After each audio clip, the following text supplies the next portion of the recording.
एक वृत्त की बराबर जीवाएं केंद्र पर बराबर कोण आंतरित करती हैं। यहाँ पे एक वृत्त है जिसका केंद्र O है। इसकी दो जीवाएं हैं AB और CD। ये दोनों लंबाई में बराबर हैं।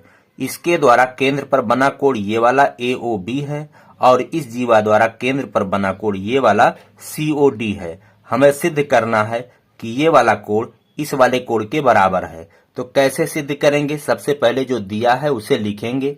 दिया है एक वृत्त की दो जीवाएं AB और CD बराबर हैं। वह केंद्र पर क्रमशः कोण AOB तथा कोण COD आंतरित करती हैं। अब अगला हेडिंग डालेंगे, सिद्ध करना है। हमें जो सिद्ध करना है कि कोण AOB बराबर कोण COD, उसको लिख लेते हैं। अब अगला जो हेडिंग होगा उपपत्ति, तो यहां डालेंगे उपपत्ति। उपपत्ति। अब यहां पे देखिए दो त्रिभुज हैं, एक ये वाला और दूसरा ये वाला। इन दोनों त्रिभुजों को हम सर्वांगसम करेंगे। तो यहां लिखेंगे त्रिभुज AOB व त्रिभुज COD में। इन दोनों त्रिभुजों में हम देखते हैं इस वाले त्रिभुज में ये भुजा इस वाले त्रिभुज की इस भुजा के बराबर है। AB भुजा AB बराबर है इस वाले त्रिभुज की भुजा CD के। कैसे दिया गया है? दिया गया है कि जीवाएं बराबर हैं, तो यहां लिखेंगे दिया है। दिया है ये वाली भुजा BO बराबर है DO के। BO बराबर DO के। क्यों बराबर है? क्योंकि वृत्त की त्रिज्या है, तो यहां लिखेंगे त्रिज्या। उसी प्रकार AO बराबर है CO के।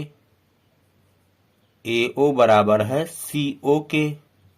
ये भी वृत्त की त्रिज्या है।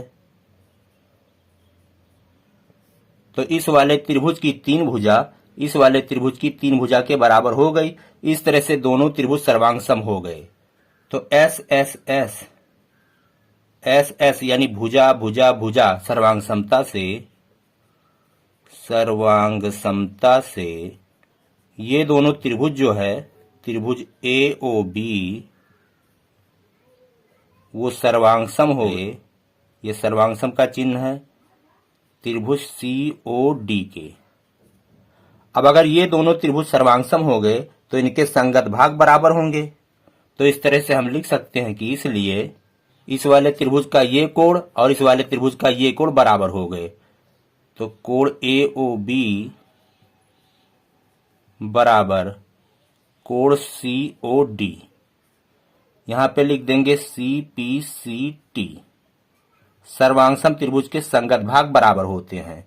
तो हमें यही सिद्ध करना था कि कोण AOB बराबर है कोण COD के, तो सिद्ध हो गया।